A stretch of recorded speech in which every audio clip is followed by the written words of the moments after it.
Mister Ranjan, मैं आखिरी बार पूछ रही हूँ, शाम को तुम घर आ रहे हो या नहीं? ओ डार्लिंग, पहले अपने पैरों पे तो खड़ा हो जाने दो। मिस्टर रणविजय, अगर शाम को तुम घर नहीं आए और मेरे डैड ने मेरी शादी किसी और से तय कर दी ना, तो तुम सोचना मैं तुम्हारी वो हालत करूंगी कि तुम पैर पे खड़े होने लायक तो दूर, जॉगिंग करने लायक भी नहीं रहोगे। ओ प्रीति सुनो, मजाक कर रहा था बाबू। अरे भाई कितने बजे आना है अंकल से मिलने? तुम और घर आ रहे हो। Of course. और तुम्हारी जॉब? मुझे नौकरी मिल गई। क्या? हाँ। सच? हाँ। कहाँ? और तुमने मुझे बताया क्यों नहीं? अरे डार्लिंग, इसीलिए तो मैं तुम्हें पार्क की जगह यहाँ लेकर के आया हूँ। यहाँ क्यों? अपना नया ऑफिस दिखाने के लिए। कहाँ है तुम्हारा ऑफिस? दिखाओ ना। हो रहा। ओह माय गॉड, लाश।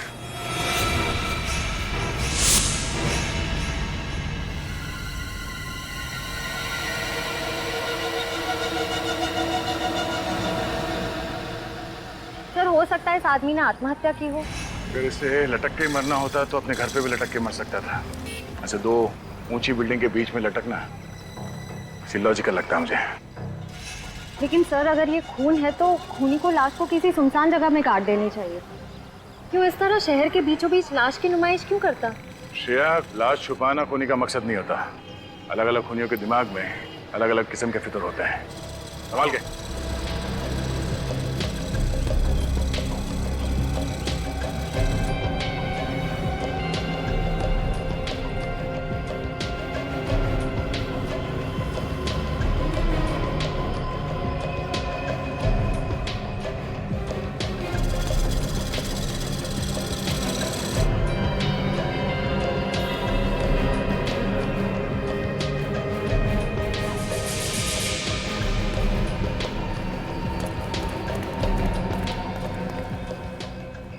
शरीर पे कोई चोट या घाव का निशान तो दिख नहीं रहा। तो फिर इसकी मौत कैसे हुई होगी? सर, हो सकता है इसे यहाँ लटका के मारा हो।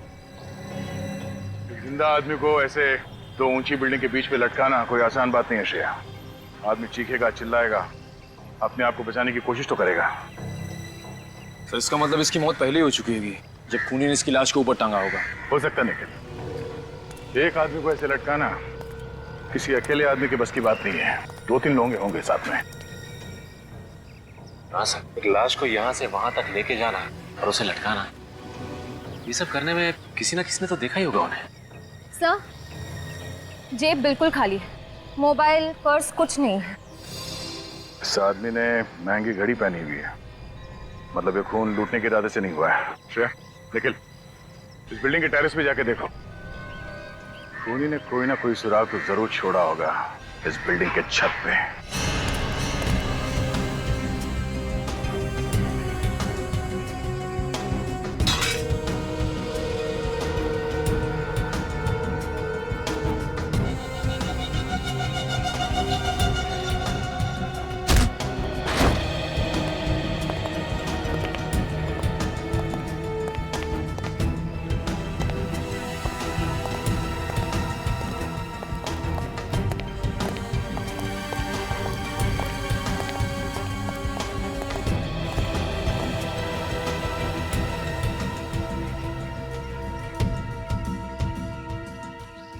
रस्सी यहाँ बिल्डिंग के छत पे बांधी गई है, मतलब खूनी लाश को लेके यहाँ पे आया था। सर, सामने की टेरेस से ये लोहे का एंकर मिला। एंकर? ओ, मतलब खूनी ने इस एंकर को रोप गन से उस बिल्डिंग के छत पे फेंका और उसके बाद इस पुली की मदद से लाश को रस्सी से बांधकर बीच में लटका दिया। बहुत बड़ी प्लानिंग की है इस खूनी ने, हाँ? उस लाश को लटकाने के लिए। ये सब करके साबित क्या करना चाहता था वो? सर, ये शंभू है, इस बिल्डिंग के सिक्योरिटी गार्ड। शंभू, जो लाश थी नीचे, तुम पहचानते हो उसे? हाँ साहब, पहचानता हूँ। वो सुधांशु जी, इसी बिल्डिंग के 7वें माले पर ऑफिस है उनका। खूनी भी इसी बिल्डिंग में था और तुम भी यहीं पर थे, तो तुम्हारे रहते सब कैसे हो? पता नहीं साहब, पर कल रात को 8 बजे तक तो मैंने सुधांशु जी को ऑफिस में ही काम करते हुए देखा था। 8 बजे के बाद कौन कौन आया था इस बिल्डिंग में? 7:30 बजे के बाद इस बिल्डिंग में कोई नहीं आया साहब। सर, इसका मतलब ये खूनी 7:30 बजे से पहले ही बिल्डिंग के अंदर घुस गया था। और जैसे ही मौका मिला सुधांशु को मार दिया इसने। रात 8 बजे और कौन कौन था इस बिल्डिंग में सुधांशु के अलावा? सुधांशु जी अकेले ही थे शायद। शायद मतलब ठीक से याद नहीं है। वो ऐसा है ना मैडम, हमारी ड्यूटी तो बिल्डिंग के गेट पर रहती है और इस बिल्डिंग में बहुत सारे ऑफिस हैं, तो अब सब जगह तो ध्यान नहीं रखा जा सकता ना। छत तो एक ही है ना, तो तुम्हारे रहते वो खूनी इस बिल्डिंग की छत पे आया कैसे? सोसाइटी वालों ने सभी ऑफिस वालों को एक एक चाबी दे रखी है, तो उसी ऑफिस की चाबी से छत का दरवाजा खोला गया होगा साहब। कल रात 8 बजे के बाद तुमने किसी के चीखने चिल्लाने की आवाज सुनी थी इस बिल्डिंग में? नहीं साहब, कोई आवाज नहीं सुनी। जब देर रात तक सुधांशु ऑफिस से नीचे नहीं आया तो तुमने ऊपर जाके चेक नहीं किया? साहब सुधांशु साहब रोज देर रात तक ऑफिस में काम किया करते थे, तो हमने सोचा कि आज भी वो नाइट ड्यूटी कर रहे होंगे। लगता है ये खूनी सुधांशु के कोई आसपास वाला ही है, क्योंकि अच्छी तरह से जानता था कि सुधांशु को कब और कहां मारना है।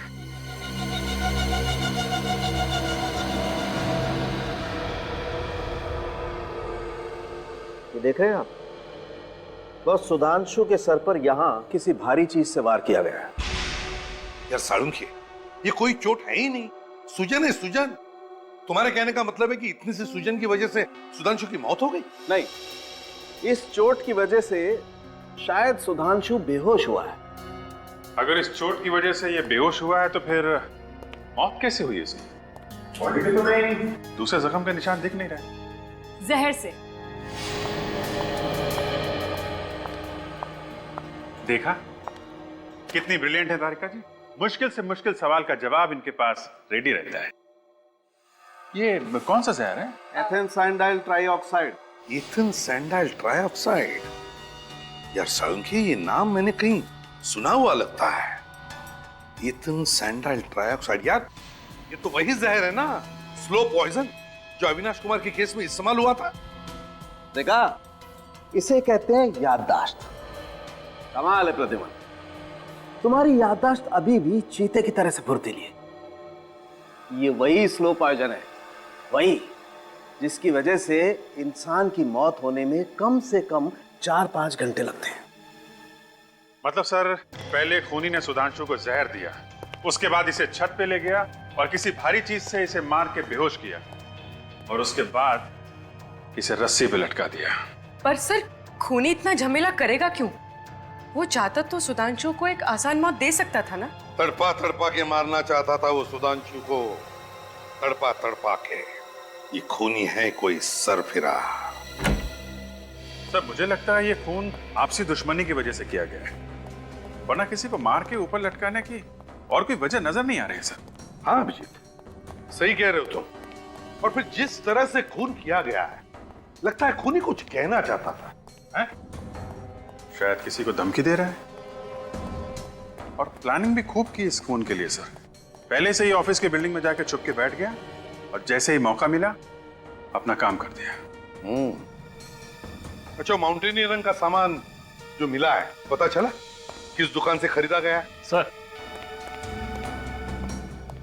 दुकान का पता लग गया है, अंधेरी में। अंधेरी में? जाओ उस दुकान में और पता लगाओ किसने खरीदा था वो माउंटेनियरिंग का सामान।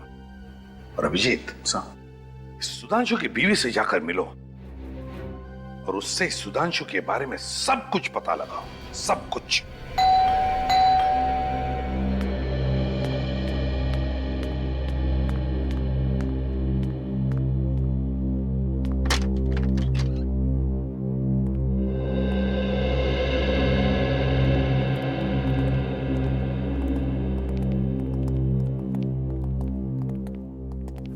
माफ कीजिएगा, हम आपकी हालत समझते हैं, लेकिन सुधांशु के खूनी तक पहुंचने के लिए हमें आपसे कुछ सवाल पूछने पड़ेंगे। जी पूछिए दीदी। आप जी, ये मेरी बहन निशा है। अच्छा, सुधांशु के बारे में आप हमें कुछ बता सकती हैं? I mean, कोई खास बात? जी खास, हाँ, उन्हें ऊंचाई से बहुत डर लगता था। ऊंचाई से डर लगता था? फिर तो शायद ये बात खूनी भी जानता होगा।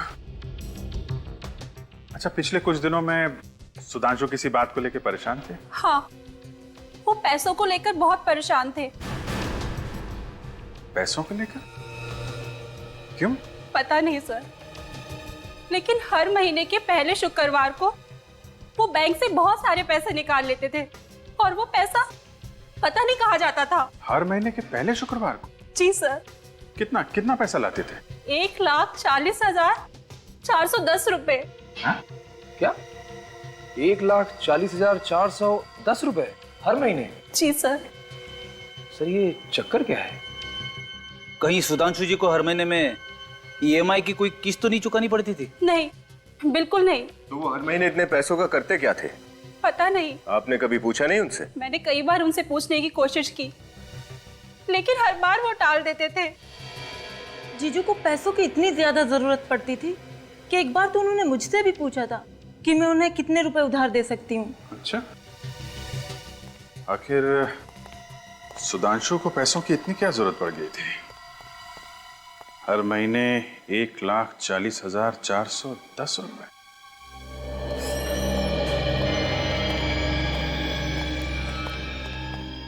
Good morning sir. Good morning. क्या देखेंगे सर आप? हाइकिंग वगैरह करते हैं? हाँ, कभी कभी करते हैं। हाइकिंग का सारा सामान मिलता है हमारे पास। वैसे कुछ सामान तो हम साथ में लेकर आए। क्यों?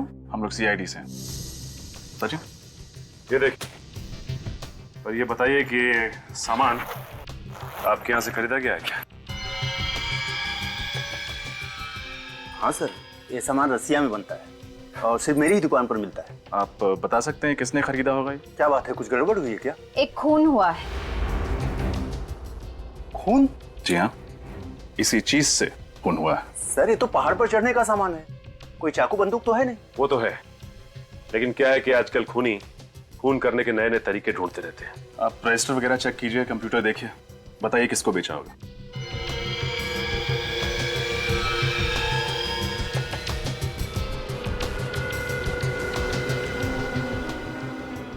इस सामान पर जो बैच नंबर का स्टिकर होता है वो हटा दिया गया है। अब ये बताना मुश्किल है कि इसे किसने खरीदा था। कोई मुश्किल नहीं होगा। हमें ये मत बताओ कि पूरा शहर ऐसा सामान खरीदता रहता है। महीने भर में एक आध आदमी खरीदता होगा। ये कब खरीदा गया सर, ये तो पता चलना चाहिए। पिछले 1 साल में किस किसने खरीदा, देखो। Okay sir.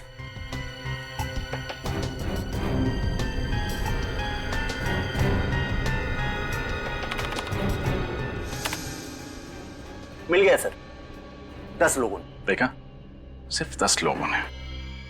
सर 10 लोगों का नाम पता नंबर तो मिल ही सकता है। शुरू हो जाओ। कल सुधांशु अपने ऑफिस से थोड़ी देर के लिए बाहर गए थे। हाँ, कल दोपहर को। और सर जब कल निकले ऑफिस से तो उनके पास एक बैग था, पर जब वापस आए तो वो बैग उनके पास नहीं था। सर जरूर उसके बैग में वही पैसे होंगे। हो सकता है। अच्छा, ये कितने बजे गए? दोपहर के 1:30 बजे। 1:30 बजे। और कितने बजे वापस आए थे? जल्दी आ गए थे, 1:45 के आसपास। 1:45 बजे? मतलब 15 मिनट के अंदर वापस भी आ गए? मतलब सर ये सुधांशु कहीं आसपास ही गया होगा। हाँ सर, पैदल ही गए थे, ज्यादा दूर नहीं गए होंगे। पैदल गए थे? अच्छा। तो जब ये वापस आए थे तो कैसे दिख रहे थे? I mean, उनका बर्ताव कैसा था? उनका बर्ताव तो वैसा ही था, पर उनके कपड़े। कपड़े? क्या हुआ था कपड़ों में? उनके कपड़ों पर सीमेंट लगा हुआ था। सीमेंट लगा हुआ था? जी हाँ, सीमेंट। और उनके कोट पर पेंट के निशान भी थे। पेंट के निशान? हाँ, हल्का सा पीला रंग का था। अच्छा, thank you very much. Cement और पेंट के निशान, इसका मतलब सुधांशु किसी ऐसी जगह गया था जहाँ पे कंस्ट्रक्शन का काम चल रहा है और पेंटिंग का। चलो जरा ऑफिस के आसपास चेक करते हैं। मिस्टर राजीव, 15 तारीख को आपने M&N माउंटेनियरिंग से कुछ सामान खरीदा था क्या? हाँ, तो वो सामान मैं देख सकता हूँ? पर किस लिए? मैं CID से।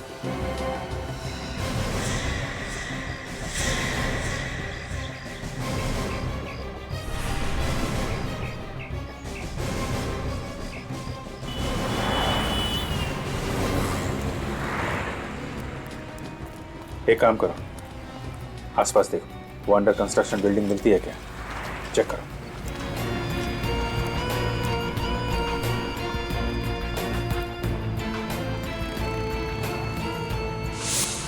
हाँ फ्रेडी, बैठ तो नहीं गया? अरे नहीं सर, यहाँ कहाँ बैठने की जगह है, बस वो अंडर कंस्ट्रक्शन बिल्डिंग मिल जाए वहीं पे बैठूंगा।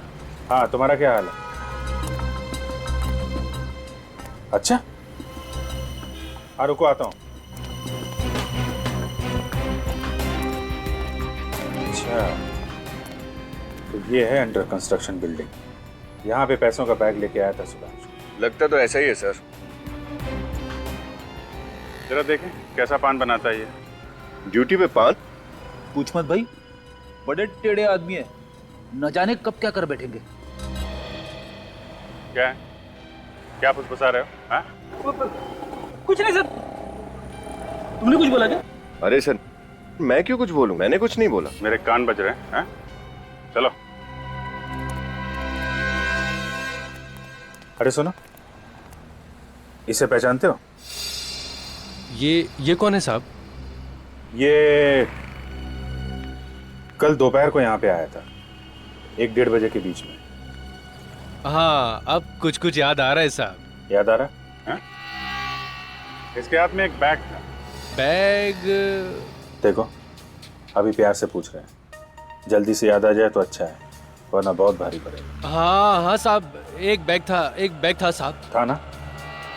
क्या किया उसने बैग का? लगता है साहब उस आदमी का दिमाग खराब था, जाते समय खाली हाथ चला गया। अच्छा, ऐसा तो हुआ नहीं होगा कि वो आदमी वहाँ बैग छोड़कर गया और तुमने जाकर देखा ना हो उसमें क्या है। माफ करना, आपने मुझे रंगे हाथों पकड़ लिया साहब। जी देखा ना जाके वहाँ पे? जी साहब, मगर इससे पहले कि मैं यहाँ से जाता, एक मेम साहब आई और वो बैग लेके चली गई। मेम साहब? देखने में कैसी थी? देखने में तो मेम साहब ही थी। अरे यार, चेहरा तो देखा होगा ना उसका? नहीं साहब, चेहरा कहाँ देखा, वो मेरी निगाह तो बैग पे ही थी ना। नहीं देखा? अच्छा, ले चलो ब्यूरो ले चलो। अरे नहीं साहब, उसका कद 5.5 फीट के आसपास में था, रंग गोरा और लंबे बाल। बाकी शक्ल के बारे में मत पूछो साहब, शक्ल मैंने ठीक से देखी नहीं। सच कह रहा हूँ साहब, सच कह रहा हूँ। सर, सुधांशु की बीवी और साली 5.5 फीट से कम है, तो ये शायद कोई और ही होगी। इसका मतलब है इस गुनाह में एक लड़की भी शामिल है। हम अंकुश से मिलना चाहते हैं। आप लोगों ने आने में बहुत देर कर दी। 5 दिन पहले उनकी मौत हो गई है। मौत? I am sorry. कैसे हुई मौत? आग में जलकर। ये आग कहाँ लगी थी? उनके ऑफिस में। संभालिए अपने आप को। जिस चीज से वो जिंदगी भर डरते थे, उसी चीज ने उनकी जिंदगी छीन ली। मतलब ये अंकुश आग से डरता था? जी हाँ, उन्हें आग का फोबिया था।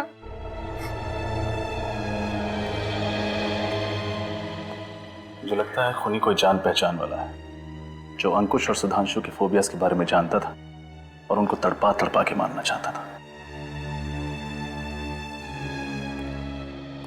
अच्छा, ये बताइए कि अंकुश ने 23 तारीख को कुछ माउंटेनियरिंग का सामान खरीदा था क्या? जी हाँ, खरीदा था। हम देख सकते हैं? पर उन्होंने कहाँ रखा है मुझे पता नहीं। माफ कीजिएगा, तब तो आपके घर की तलाशी लेनी पड़ेगी। श्योर। श्योर? यस।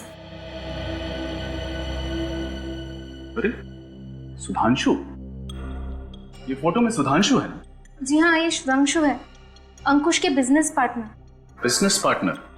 जी हाँ, लेकिन 1 साल पहले इनकी पार्टनरशिप टूट गई। पार्टनरशिप टूट गई? लेकिन क्यों? कुछ आपसी मतभेद। सर पूरा घर देख लिया, माउंटेनियरिंग का सामान कहीं नहीं मिला। मिलेगा कहां से? जरूर वो जान पहचान वाला चुरा के ले गया होगा सुधांशु को मारने के लिए। नम्रता जी, इस फोटो में अंकुश और सुधांशु के अलावा ये दोनों कौन है? वो रितेश है, अंकुश का बहुत अच्छा दोस्त। ये वाला? जी। और ये वाला? इन्हें मैं नहीं जानती। कोई बात नहीं, सीआईडी इनका पता लगा लेगी। वैसे ये फोटो है कहाँ की? वेव रिजॉर्ट की। आज से 2 साल पहले 14 अप्रैल 2010 को वहाँ कंपनी की पार्टी थी।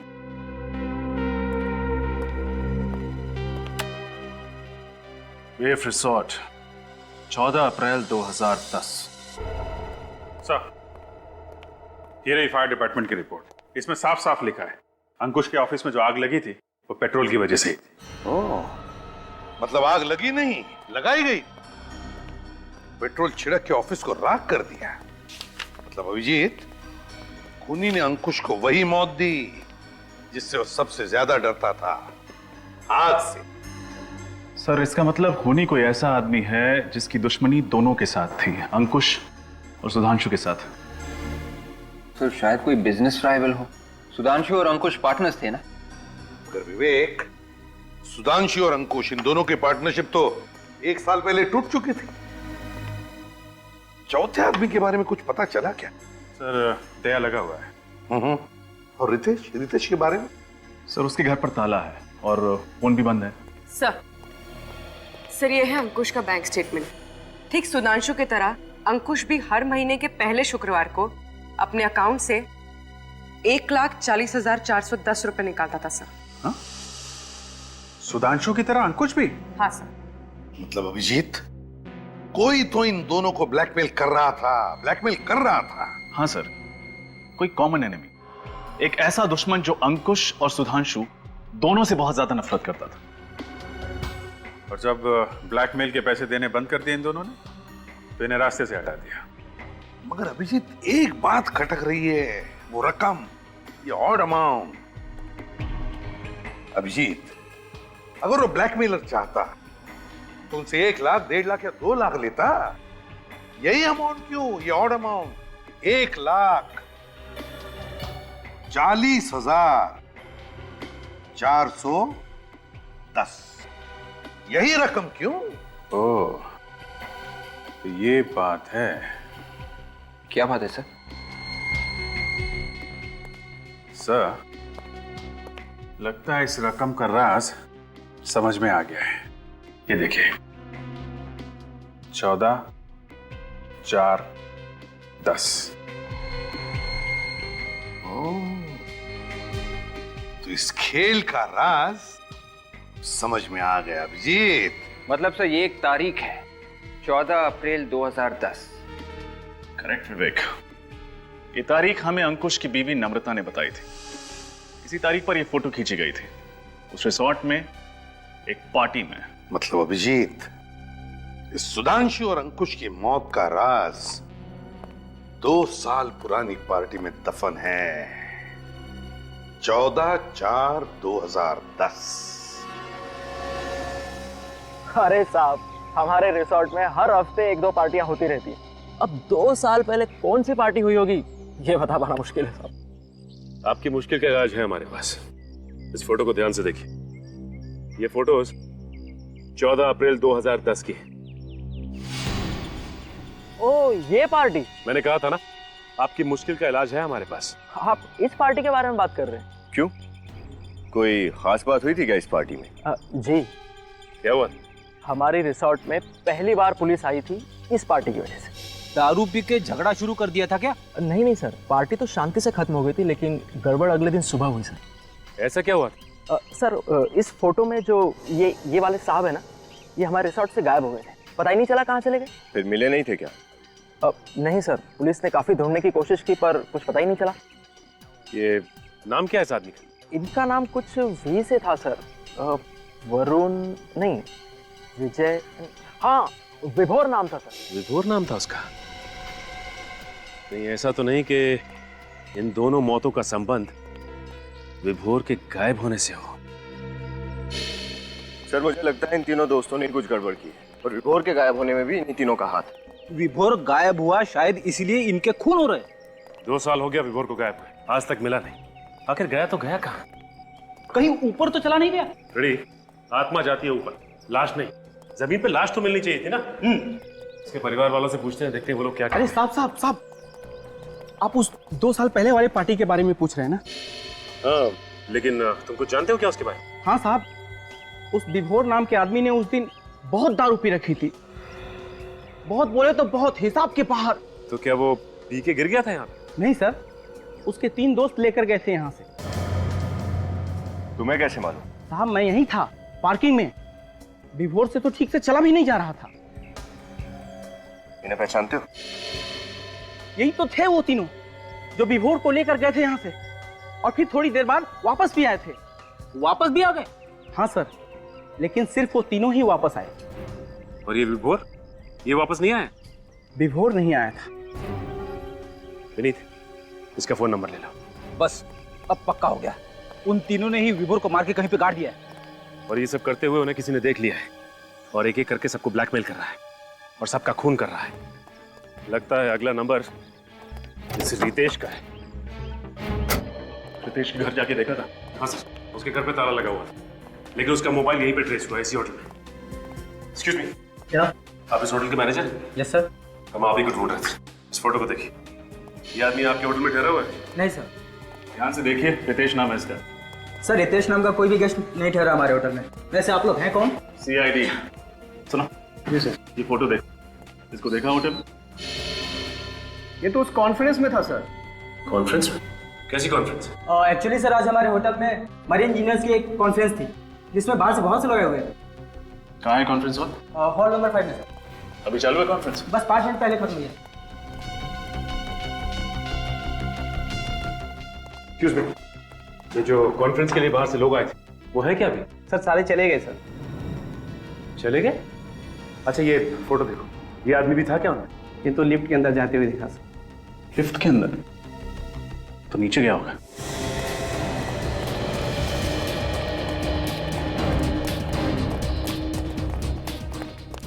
अरे भाई साहब, क्या हुआ? पीछे हटिए, क्या हुआ? सर लिफ्ट बंद पड़ी हुई है, अंदर आदमी अटका हुआ है। अंदर आदमी अटका है? हाँ। और ये आदमी अंदर है। पीछे हटिए, सचिन।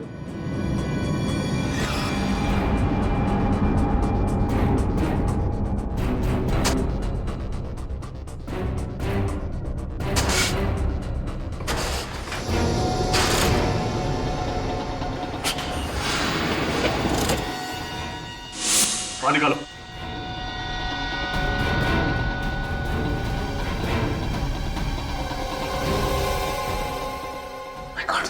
रितेश, रितेश,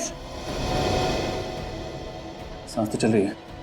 विनीत, एम्बुलेंस को फोन करो जल्दी। डॉक्टर साहब, अब तबीयत कैसी है रितेश की? डोंट वरी, अब कोई खतरे की बात नहीं।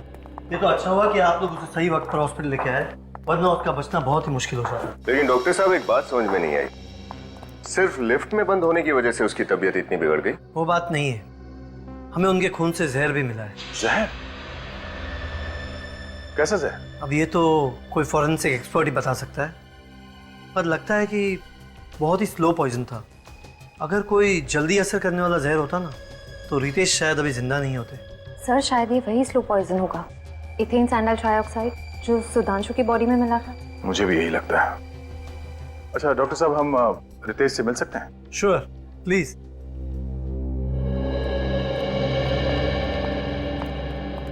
अरे सर,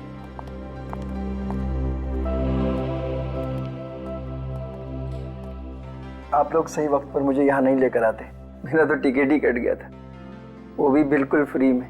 नहीं नहीं नहीं नहीं, फ्री में नहीं, पूरे 1,40,410 रुपए में। 1,40,410? ये क्या सर? देखो रितेश, अब सच पे पर्दा डालने से कोई फायदा नहीं। हमने तुम्हारे बैंक अकाउंट के डिटेल चेक किए हैं। तुम हर महीने के पहले शुक्रवार को 1,40,410 किसे देते थे? मैं? किसे? उसी को जिसे सुधांशु और अंकुश भी पैसे देते थे और जिसने उन दोनों का खून कर दिया और तुम्हारे ऊपर भी तो हमला किया। मुझ पर किसने हमला किया मैं नहीं जानता, मैंने तो उसका चेहरा भी नहीं देखा। कमाल है, उस आदमी ने तुम्हें जहर दिया, तुम्हें लिफ्ट में बंद किया और तुम कह रहे हो कि तुम उसका चेहरा देख नहीं पाए? हाँ? जहर का तो मुझे पता नहीं सर, मैं होटल से बाहर जा रहा था, अचानक पीछे से किसी ने मुझे धक्का दिया और मुझे लिफ्ट में बंद करके चला गया। ये सब इतना जल्दी हुआ, मुझे उसका चेहरा देखने का वक्त ही नहीं मिला। अच्छा, उसने तुम्हें लिफ्ट में ही क्यों बंद किया? तुम्हें लिफ्ट का कोई फोबिया है क्या? लिफ्ट ही नहीं सर, मुझे हर बंद कमरे से डर लगता है, मुझे क्लस्ट्रोफोबिया है। देखा सर आपने, खून ही सबको दर्द भरी मौत देना चाहता है। उसने सुधांशु को ऊपर लटका दिया क्योंकि इससे वर्टिगो था, और उसने अंकुश को जला के मारा क्योंकि इसे पायरोफोबिया था, और इसे लिफ्ट में बंद कर दिया क्योंकि इसे क्लस्ट्रोफोबिया है। मतलब ये आदमी को इनके जान पहचान का ही है, जिसे मालूम था कि किसे किस चीज से डर है। रितेश, कोई नाम आता है तुम्हारे दिमाग में? नहीं सर। हमारे दिमाग में एक नाम आता है। किसका? विभोर। विभोर? आप लोग विभोर को कैसे जानते? हम तो उस पार्टी के बारे में भी जानते हैं जो 14 अप्रैल 2010 को हुई थी वेव रिसॉर्ट्स में। 14 अप्रैल 2010? ये रकम 1,40,410 वहीं से आया है ना? बताओ उस रात क्या हुआ था एग्जैक्टली जिसकी वजह से तुम लोगों को ब्लैकमेल किया जा रहा था, जिसकी वजह से खून हो रहे हैं? उस रात? हाँ हाँ बोलो, क्या राज है उस रात का? कहाँ है ये विभोर? उस रात विभोर ने बहुत शराब पी रखी थी, उसे सीधे चलने को भी नहीं हो रहा था। हम लोगों ने सोचा इसको थोड़ा घुमा लाते हैं, थोड़ा ठंडी हवा लगेगी तो शायद शराब का नशा कम हो जाएगा। यही सोचकर अंकुश ने गाड़ी निकाली और हम चारों गाड़ी में बैठकर रिसोर्ट से बाहर निकल गए। रिसोर्ट से थोड़ी दूर जाकर एक खाई थी, अंकुश ने गाड़ी वहीं पे रोक दी और हम चारों वहीं पे बैठ गए और बातें करने लगे। क्या बात करने लगे? इधर उधर की बात जो दोस्तों में होती, थोड़ा हंसी मजाक, एक दूसरे की टांग खींच रहे थे। और थोड़ी देर के बाद हम एक दूसरे के डर के बारे में बातें करने लगे। डर? कैसा डर? हाँ, डर। हर इंसान को किसी न किसी चीज से डर जरूर लगता है। जैसे मुझे क्लस्ट्रोफोबिया, सुधांशु को वर्टिगो और अंकुश आग से डरता था। विभोर को ऑल्टोफोबिया था। ऑल्टोफोबिया? ऊंचाई से डर लगता था उसे? जी हाँ, ऊंचाई का डर, क्योंकि वहां पर खाई थी। हमने विभोर को बहुत उकसाया कि अगर तुझ में हिम्मत है तो तू 2 मिनट उस खाई के पास खड़ा रहे और नीचे देख। ये जानते हुए भी कि उसने शराब पी रखी थी और वो लड़खड़ा रहा था, तुम सबने ऐसा किया? यही तो सबसे बड़ी गलती की हमने। विभोर शराब के नशे में था, उसका बैलेंस बिगड़ गया और वो खाई में जा गिरा। फिर हम जैसे तैसे नीचे उतरे सर। हमने विभोर को ढूंढने की बहुत कोशिश की, लेकिन विभोर नहीं मिला। तब हमने ये फैसला किया कि ये राज किसी को नहीं बताएंगे। ये राज हम अपने सीने में दफन कर देंगे। शर्म आनी चाहिए तुम्हें, खुद को दोस्त कहते हो ना? सर, जो कुछ भी हुआ अनजाने में हुआ है। विभोर की मौत का बोझ हम अपने सीने में लेकर घूम रहे। फिर ये ब्लैकमेलिंग का सिलसिला कब से शुरू हुआ? 3 महीने पहले अचानक हम तीनों को एक चिट्ठी मिली जिसमें लिखा था 1,40,410 रुपया हर महीने अगर हमने उस तक नहीं पहुंचाया तो वो विभोर की मौत का राज दुनिया के सामने लाकर रख देगा। अच्छा, आप लोगों ने पता लगाने की कोशिश नहीं की कि ये पैसे किसके पास जा रहे हैं? की थी, लेकिन सर मुजरिम बहुत चालाक है। वो हर बार पैसे लेने की जगह बदलता था और आखिर में कहता था कि पीछे मुड़कर मत देखना। ये सब बताने के लिए वो फोन करता था? फोन नहीं सर, चिट्ठी लिखकर टाइम और जगह बताता। वो चिट्ठी कहाँ है? चिट्ठी तो मैंने जला दी सर। मुझे डर था कि ये चिट्ठी किसी के हाथ में लग जाए। अगर हमें पहले बता देते हैं तो शायद आज सुधांशु और अंकुश जिंदा होते हैं। अच्छा, अब तुम किसी लड़की को जानते हो जिसका कद 5.5 फुट है, गोरा रंग, लंबे बाल? 5.5 फुट, रंग गोरा? हाँ, जरा सोच के बताओ, क्योंकि पैसे का बैग उठाने के लिए वो लड़की ही आती थी।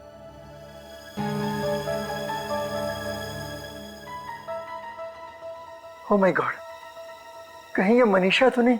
मनीषा? ये मनीषा कौन है? विभोर की पत्नी। विभोर की पत्नी? कहीं वही तो नहीं कर रही है सब अपने पति की मौत का बदला लेने के लिए? हाँ? इस विभोर का एड्रेस बताओ।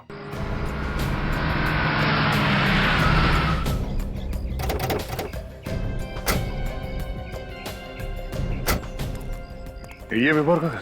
हाँ सर, बेहोर कर गई। सर जरूर इस सबके पीछे मनीषा का ही हाथ होगा। ब्लैकमेल करके वो अमीर भी बन गई और खून करके अपने पति की मौत का बदला भी ले लिया।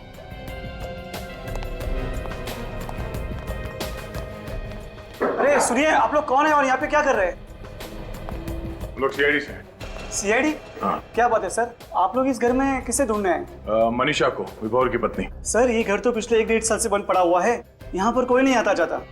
सर सुनने में आया था कि विभुल मर चुका है, ये बात सच है क्या? हाँ, लगता कुछ ऐसे ही है। वैसे पिछले 1-1.5 साल में इस घर में कोई भी नहीं आया? नहीं सर। ठीक है, आप जा सकते हैं। Thank you. पिछले 1-1.5 साल से यहाँ कोई नहीं आया, तो फिर इलेक्ट्रिक बिल, कुरियर, चिट्ठी कुछ तो होना चाहिए था लेटर बॉक्स में। कुछ नहीं। चलो अंदर चल के देखते हैं।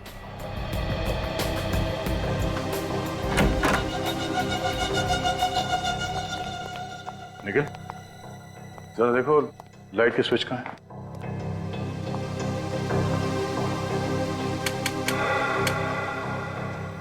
देखा सर, घर में लाइट अभी भी है, कनेक्शन कटा नहीं है। इतना ही नहीं, फर्श भी एकदम चकाचक है। छत पे कहीं भी मकड़ी का जाला नहीं है। ऐसा लगता है यहाँ हर रोज साफ सफाई हो रही है। निखिल, जरा ऊपर चेक करना।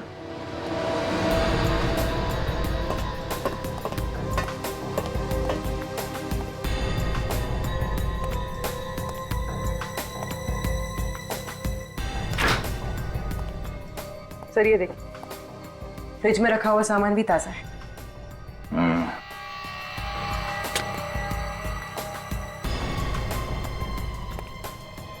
सर ऊपर भी घर एकदम साफ सुथरा है।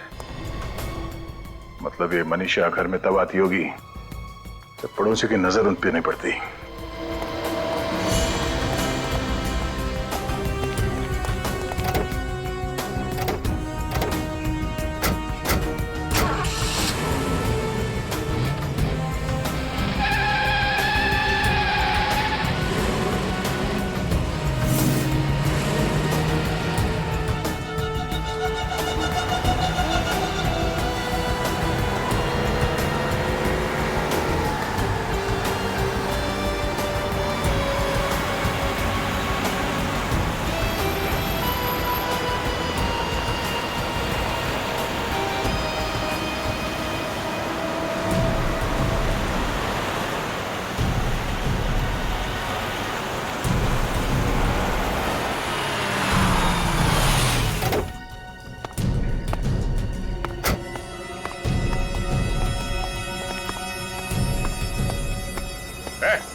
रुक जा, रुक। चुपचाप इस तरफ पलटो और इस कार हटाओ।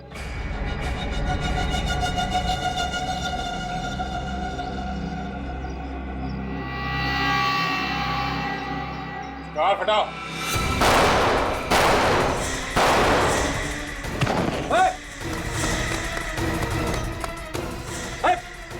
पकड़ो उसे। बस, डोंट मूव। कर नीचे। कर नीचे। कार हटाओ। मैंने कुछ नहीं किया, मैंने कुछ नहीं किया, इसे मैंने उसके कहने पे किया था। किसके कहने पे? हाँ, किसके कहने पे?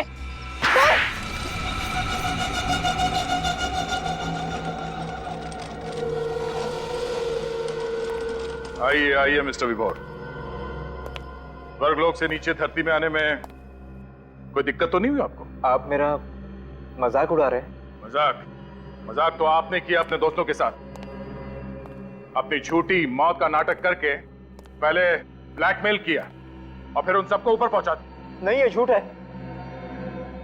हाँ, मैंने उन्हें ब्लैकमेल जरूर किया था, लेकिन मैंने किसी का खून नहीं किया है। क्यों कर रहे थे तुम ब्लैकमेल? क्योंकि मुझे उन्हें सजा दिलानी थी। मेरे साथ जो अन्याय हुआ उसका बदला चाहता था मैं। क्या बात है, बड़ी अच्छी सजा है। उनसे लाखों रुपए ऐंठ के तुम्हें इंसाफ मिल गया। मेरी हालत देख रहे हैं ना आप, चल फिर भी नहीं सकता। नर्क से बदतर जिंदगी बना दी उन लोगों ने मेरी। इसके बदले में थोड़े पैसे मिल गए तो क्या गलत किया? इसी बदले की आग को मिटाने के लिए तुमने अंकुश को आग में जला दिया और सुधांशु को लटका दिया। हाँ? मैं उन्हें क्यों मारूंगा? उनकी मौत की वजह से तो मुझे पैसे मिलने बंद हो गए। और इस हालत में ऐसा कर भी कैसे सकते हैं? अच्छा, तो कौन है वो आप लोगों का चाहने वाला जो आप लोगों के लिए इन तीनों से बदला ले रहा है? हाँ? एक बात बताओ, उस 14 अप्रैल 2010 को एग्जैक्टली हुआ क्या था वहां पे? सोच समझ के बताना। उस रात मैंने कुछ ज्यादा ही शराब पी ली थी। ठीक से चल भी नहीं पा रहा था मैं। तभी सुधांशु, रितेश और अंकुश ने मुझे कार में बिठाया और मुझे खाई के पास ले गए। उन्हें अच्छी तरह मालूम था कि मुझे ऊंचाई से डर लगता है। मेरा यही डर दूर करने के लिए उन्होंने मुझे खाई के किनारे खड़ा कर दिया। और फिर शराब की वजह से तुम्हारा बैलेंस बिगड़ा और तुम खाई में गिर गए। नहीं, मेरा बैलेंस बिगड़ा नहीं था। किसी ने मुझे पीछे से धक्का मार दिया। धक्का? किसने धक्का दिया तुम्हें? पता नहीं। उस वक्त वहां उन तीनों के अलावा और कोई मौजूद नहीं था। इसका मतलब है उन तीनों में से कोई। सर मेरी तो कुछ समझ में नहीं आ रहा। अंकुश और सुधांशु मर चुके हैं, रितेश की जान जाते जाते रह गई है और विभोर तो इस हालत में है ही नहीं कि वो किसी की जान ले सके। तो सर कौन है वो पांचवा आदमी जिसे हम लोग देख नहीं पा रहे? हाँ सर, और रितेश पर तो खुद जानलेवा हमला हुआ है, तो वो क्यों झूठ बोलेगा? सर जरूर विभोर झूठ बोल रहा होगा। उसने अपने पैसे भी कमा लिए और अपना बदला भी पूरा कर लिया। हाँ, मगर विभोर झूठ क्यों बोलेगा विवेक? क्यों झूठ बोलेगा वो, जब उसे पता ही नहीं कि किसने उस पर जानलेवा हमला करने की कोशिश की? और फिर वो तीन लोगों से बदला लेगा ही क्यों? हैं? बताओ।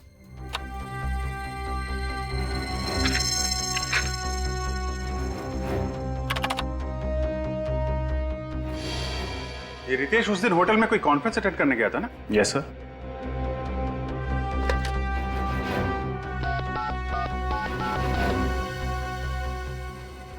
हेलो, मैं सीनियर इंस्पेक्टर अभिजीत बोल रहा हूँ सीआईडी से। जी, रितेश आपके होटल में जो कॉन्फ्रेंस अटेंड करने आया था। रितेश, अरे वो जो लिफ्ट में अटक गया था? हाँ जी, हाँ तो वो जो कॉन्फ्रेंस अटेंड करने आया था, आपको मालूम है कौन सी कॉन्फ्रेंस थी, किसकी थी? क्या?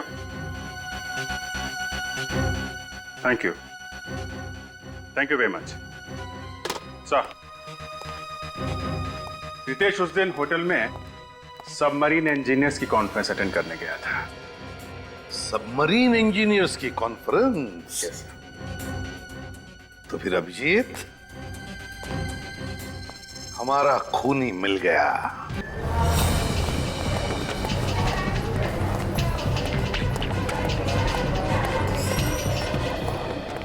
रितेश का? वो ब्लड टेस्ट के लिए गए हैं। ब्लड टेस्ट के लिए? अटेंडेंट को फोन करके बोलो उसे वहीं रोके। पर बात क्या है? तो बोला जाए वही करो, जल्दी।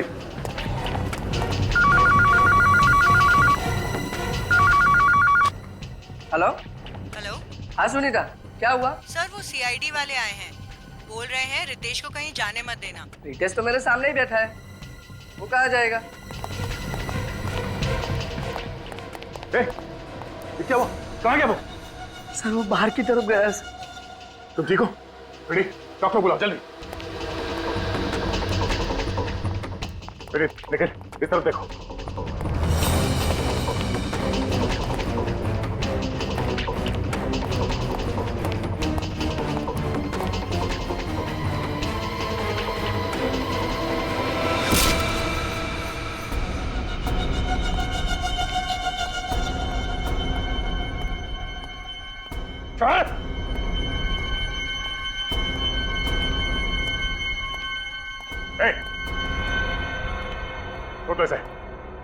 छोड़ दे इसे वरना अच्छा नहीं होगा। अच्छा तो इस कबूतर के लिए नहीं होगा। दो खून कर चुका हूँ, एक और कर दूंगा, फांसी तो एक ही होनी है। मैं कहता हूँ जाने दो मुझे। ठीक है, तुम चले जाओ, निखिल को खुश नहीं होना चाहिए। अब है ना लाइन पर, कर नीचे करो। नहीं दे रहे, कर नीचे करो।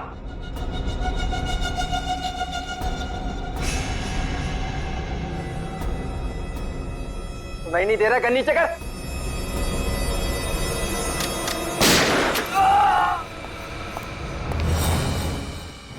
दो खून करके सीआईडी से पंगा लेगा तू? आप लोगों को पता कैसे चला कि खून मैंने किया? तुम्हारा झूठ जो पकड़ लिया हमने। तुमने हमसे कहा कि तुम्हें क्लॉस्ट्रोफोबिया है, मतलब बंद कमरों का डर। हाँ? और अगर ऐसी बात है तो फिर उस दिन वहां होटल में सबमरीन इंजीनियर्स के कॉन्फ्रेंस में क्या करने गए थे तुम? हाँ? इतनी प्लानिंग की छोटी से छोटी बात का ख्याल रखा, फिर ये गलती कैसे हो गई? सीआईडी की बात ही कुछ ऐसी है। एक छोटा सा सुराग भी काफी है हमारे लिए तुम जैसों का भांडा फोड़ने के लिए। अब ये बताओ, अपने दोस्तों को क्यों मारा तुम? लगातार हो रही ब्लैकमेलिंग से सुधांशु और अंकुश परेशान थे। वो मुझे धमकी देने लगे थे कि मेरे किए हुए गुनाह का भुगतान वो नहीं करेंगे और सीआईडी को सब सच सच बता देंगे कि विभोर को धक्का मैंने दिया था। मतलब वो दोनों जानते थे कि विभोर को तुमने धक्का दिया? हाँ। वैसे तुमने विभोर को धक्का दिया क्यों? क्या बिगाड़ा था उसने तुम्हारा? हाँ? क्योंकि उसने मेरा प्यार छीना था। क्या मतलब? मैं मनीषा से प्यार करता था कॉलेज के दिनों से ही। विभोर को ये अच्छी तरह पता था, फिर भी उसने मनीषा को जाकर प्रपोज किया। और मनीषा ने विभोर का ये शादी का प्रपोजल स्वीकार करके उसे शादी कर ली? हाँ?